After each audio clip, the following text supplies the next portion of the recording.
नमस्कार। आज के इस एक्सप्लेनर में हम एक बेहद गंभीर और दिल दहला देने वाले विषय पर बात करने वाले हैं। मध्य प्रदेश के जबलपुर में जो बरगी डैम है ना, वहाँ का नज़ारा हमेशा टूरिस्ट्स की हंसी और मस्ती से भरा रहता है। लेकिन हाल ही में वहाँ कुछ ऐसा हुआ जिसने सबको हिलाकर रख दिया। एमपी टूरिज्म का एक क्रूज अचानक गहरे पानी में पलट गया।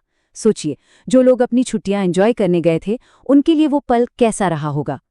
आज हम किसी अफवाह पर नहीं, बल्कि सीधे उन प्रमाणित तथ्यों पर बात करेंगे जो अब तक की जांच और रेस्क्यू ऑपरेशन से सामने आए हैं। आखिर एक सुकून भरी जगह अचानक इतनी बड़ी त्रासदी का गवाह कैसे बन गई? चलिए, बिना किसी देरी के सीधे तथ्यों पर चलते हैं और समझने की कोशिश करते हैं कि असल में हुआ क्या था। शुरुआत करते हैं इस एक नंबर से, 10। सुनने में शायद ये सिर्फ एक छोटा सा आंकड़ा लगे, लेकिन असल में ये कोई आम नंबर नहीं है। ये उन 10 अनमोल जिंदगियों का प्रतीक है जिन्हें इस अचानक हुए हादसे ने हमेशा हमेशा के लिए छीन लिया। शनिवार शाम को जब गोताखोरों ने डैम के गहरे पानी से 10वां शव बाहर निकाला ना, तो सच कहूं, वहां मौजूद हर इंसान की आंखें नम हो गईं। जैसे जैसे ये मौत का आंकड़ा बढ़ता गया, जबलपुर ही नहीं बल्कि पूरे प्रदेश में एक अजीब सी खामोशी और शोक की लहर दौड़ गई। सोचकर देखिए, उन 10 परिवारों पर इस वक्त क्या गुजर रही होगी। और जब हम इन आंकड़ों के पीछे की असली मानवीय कीमत देखते हैं तो दिल सच में बैठ जाता है। शनिवार शाम को जो 10वां शव बरामद हुआ, जानते हैं वो किसका था?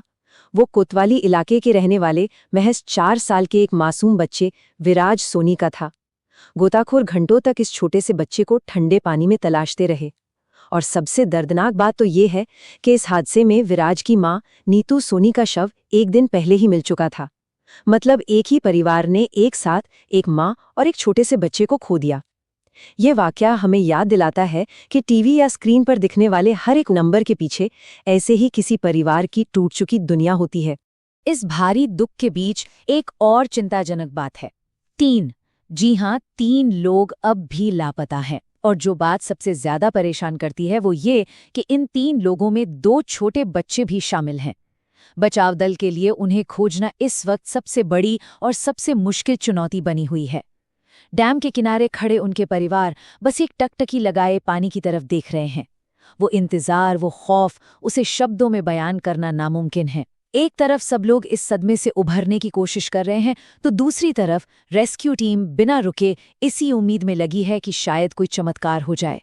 अब आप सोच रहे होंगे कि रेस्क्यू का क्या हुआ, तो बता दूं कि लापता लोगों को ढूंढने के लिए बरगी डैम पर एक बहुत बड़ा जॉइंट सर्च ऑपरेशन चलाया जा रहा है। शनिवार की सुबह सुबह ही टीमों ने मोर्चा संभाल लिया था। इसमें हमारी भारतीय सेना, एनडीआरएफ, एसडीआरएफ और वहां की लोकल पुलिस और प्रशासन की टीमें सब के सब एक साथ मिलकर काम कर रहे हैं। गोताखोर अपनी स्पेशल बोट्स और उपकरणों के साथ डैम के उस गहरे और खतरनाक हिस्से में जा रहे हैं जहां पानी का प्रेशर बहुत ज्यादा है। इतने सारे एक्सपर्ट डिपार्टमेंट्स का एक साथ आना ही बता देता है कि सिचुएशन कितनी क्रिटिकल है। हर कोई अपना 100% दे रहा है। लेकिन देखिए, ये रेस्क्यू ऑपरेशन इतना भी आसान नहीं रहा है। प्रकृति भी यहाँ एक बहुत बड़ी रुकावट बनकर खड़ी हो गई। शनिवार दोपहर के बाद अचानक ही मौसम ने करवट ली। तेज आंधी और खतरनाक हवाएं चलने लगी, जिसकी वजह से डैम के पानी में ऊंची ऊंची लहरें उठने लगी। अब ऐसे में तो रेस्क्यू करने वालों की जान को भी खतरा हो सकता था ना। इसीलिए बीच बीच में अभियान को कई बार रोकना पड़ा। एसडीओपी अंजुल अयंक मिश्रा ने भी यही बताया कि मौसम खराब होने के बावजूद प्रशासन मुस्तैद है। जैसे ही मौसम थोड़ा शांत होता, वो सर्चिंग का दायरा और बढ़ा देते। इससे समझ आता है कि ग्राउंड पर आपदा प्रबंधन के वक्त कैसी अप्रत्याशित चुनौतियां झेलनी पड़ती हैं। चलिए, अब इस पूरी घटना की टाइमलाइन को थोड़ा बारीकी से समझते हैं ताकि पूरी पिक्चर क्लियर हो सके। ये भयानक हादसा शुरू हुआ गुरुवार शाम करीब 5 बजे। पर्यटकों से खचाखच भरा हुआ वो क्रूज किनारे से लगभग 300 मीटर की दूरी पर था और अचानक पलट गया। इसके बाद रेस्क्यू शुरू हुआ। फिर शनिवार सुबह से सेना और बाकी फोर्सेस ने एक नई ऊर्जा के साथ जॉइंट ऑपरेशन को दोबारा शुरू किया। और फिर शनिवार शाम 6 बजे वो पल आया जब गोताखोरों ने 10वें पीड़ित यानी उसी मासूम 4 साल के विराज का शव निकाला। ये टाइमलाइन हमें दिखाती है कि कैसे एक खुशनुमा शाम चंद पलों में एक लंबी और दर्दनाक त्रासदी में बदल गई। अब आते हैं सबसे अहम सवाल पर। आखिर यह हादसा हुआ क्यों? जब इसके पीछे के कारण तलाशे गए तो एक बहुत ही हैरान करने वाली सच्चाई सामने आई। ऑफिशियल रिकॉर्ड्स कहते हैं कि उस सफर के लिए सिर्फ 29, केवल 29 लोगों के टिकट काटे गए थे। लेकिन असलियत? असल में उस वक्त क्रूज पर 47 पर्यटक सवार थे। अब आप खुद सोचिए, बेचे गए टिकट और असल यात्रियों के बीच का ये भारी अंतर, ये सीधे सीधे ओवरक्राउडिंग की तरफ इशारा कर रहा है। बिना टिकट इतने सारे लोगों का क्रूज पर चढ़ जाना, ये वहां की सिक्योरिटी, चेकिंग और नियमों पर एक बहुत बड़ा सवालिया निशान है। सच कहूं तो ये एक ऐसी लापरवाही है जिसकी बहुत बड़ी कीमत मासूम लोगों को चुकानी पड़ी है। ओवरक्राउडिंग तो थी ही, लेकिन बात सिर्फ यहीं खत्म नहीं होती। एक और फैक्टर था जिसने इस स्थिति को और भी ज्यादा जानलेवा बना दिया। वो है 74 किलोमीटर प्रति घंटे की रफ्तार वाली तूफानी हवाएं। जिस वक्त क्रूज पलटा, मौसम बहुत खराब हो चुका था।